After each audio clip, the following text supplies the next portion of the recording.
Allez, on va rejoindre Marie-Blanche Cordoue et sa sélection littéraire de la semaine. Marie-Blanche. Bonjour Marie-Blanche, comment ça va?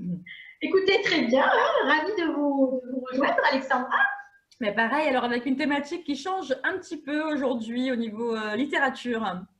Oui, alors vous voyez, je vous disais que je n'étais pas trop adepte de la fantaisie, mais comme je vais dans des salons et que je vois que ça rencontre un succès phénoménal et que j'ai rencontré des auteurs talentueux dans ce domaine, je me suis dit, il faut que je m'y mette. Et aujourd'hui, donc, je vais vous présenter 3 auteurs de la région qui écrivent dans le genre fantaisie.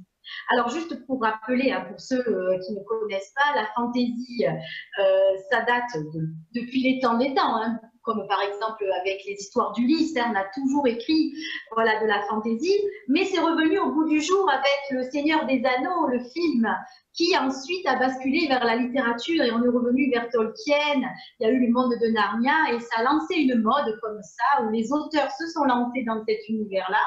Et ça a un succès phénoménal. Alors, il y a des degrés, il y a la high fantasy, il y a l'héroïque fantasy, où le héros est toujours dans des aventures.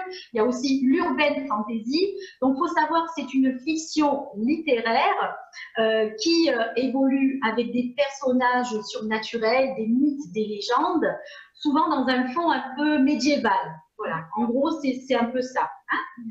Donc, voilà, j'ai reçu des livres d'auteurs et on va commencer par Philippe Régior, qui a écrit son premier livre qui s'appelle Eria Gans, Les larmes de Célis. Alors, il faut savoir que souvent, ce sont des sagas. Hein, voilà, donc c'est jamais un livre tout seul. Il y a toujours des suites avec des sagas de personnages. Donc, dans ce premier tome, Les larmes de Célis, on est dans des royaumes où il y a souvent des femmes qui gouvernent. Et donc, une reine a décidé d'envoyer sa fille, Eria, dans un autre royaume pour faire son éducation.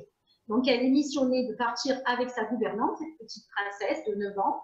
Et tout au long de son voyage, elle va rencontrer des péripéties, et puis notamment les manteaux noirs, qui sont des personnages un peu surnaturels, qui vont essayer de la kidnapper, pour qui, pourquoi. Donc, vraiment, c'est très joli à découvrir. Et encore une fois, on a un peu de mal au départ, enfin, pour moi, hein, qui suis novice, et de tous ces personnages qui arrivent les uns derrière les autres, mais finalement, au fur et à mesure de la lecture, ils prennent place et on s'adapte dans ce nouveau milieu surnaturel. Je vois très bien ce que vous voulez dire parce que dans les films, finalement, c'est pareil. Il y a tellement de péripéties et de personnages qu'on a besoin d'un peu de temps pour assimiler tout le monde. Au début, on est un petit peu perdu, ouais, c'est vrai. Et bien, c'est exactement ça qu'on retrouve comme ambiance dans les livres.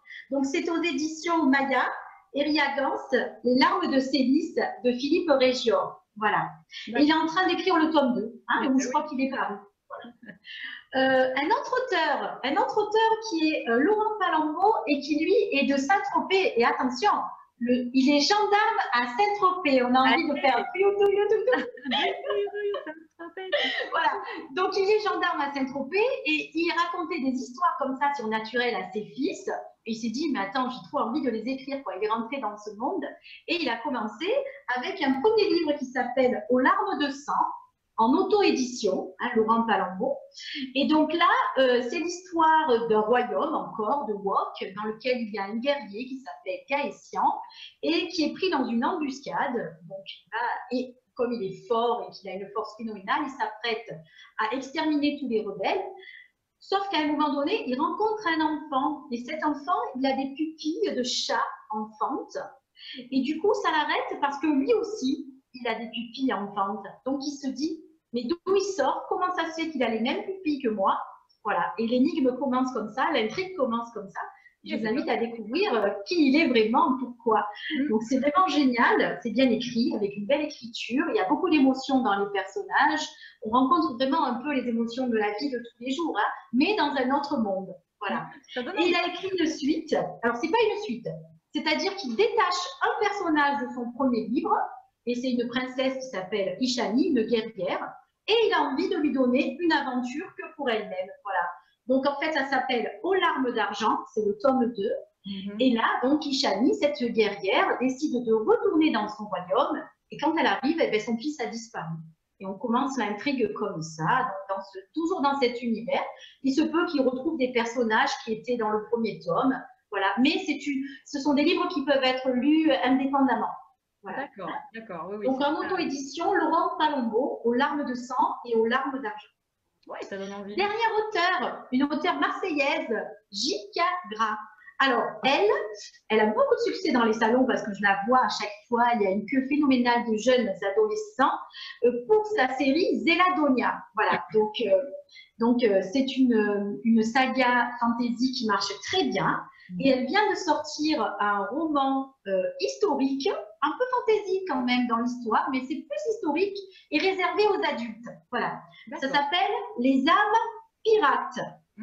Alors, c'est dans un autre registre, c'est on va dire, c'est une jeune femme qui s'appelle, je me rappelle bien, Florence de l'Aigle, voilà, et qui s'apprête à aller se marier, et au moment où elle traverse pour aller rejoindre le Nouveau Monde, elle est kidnappée par des pirates, voilà, par un bateau de pirates, et elle est embarquée dans un navire, elle va faire des îles comme ça, et avec un capitaine qui est un peu bizarre. Donc vraiment, on va découvrir tous les mystères de cette jeune femme, parce qu'elle n'est pas non plus toute nette. Il y a plein de choses qui vont ressortir. Et en même temps, il y a des bagarres de pirates. On est vraiment dans l'ambiance historique, mais un peu, je dirais, imaginaire quand même aussi. Hein. Voilà. Et pour un premier roman historique de cette jeune femme qui est J.K. Gras, voilà, eh bien, écoutez, c'est vraiment fantastique. Elle a beaucoup de succès et je vous encourage à aller voir son site internet du même nom et la série Zeladonia qui remporte un succès phénoménal chez les adolescents. Bon, super, on connaissait J.K. Rowling hein, avec Harry Potter. Là, on a J.K. Gras dans la région. Bah, écoutez, formidable. Alors, voilà, écoutez, pour avoir un peu farfouillé partout, souvent les auteurs de fantasy se mettent des initiales comme ça, J, H, machin, J. Je pense que c'est un petit peu le truc, quoi, pour appeler. Okay. Voilà. C'est bien Marie-Blanche, merci pour cette sélection, ça a l'air super, en tout cas ça donne envie. On vous embrasse, à la semaine prochaine. Ok, merci beaucoup, bonne lecture, au revoir. Merci Marie-Blanche que vous pourrez retrouver ce samedi 26 septembre au premier salon du livre des écrits Grains. En 2 mots, hein, avec plein d'autres auteurs de la région de 10h à 19h, salle Grains de la Vallée à La Penne dans le 11e à Marseille. Voilà.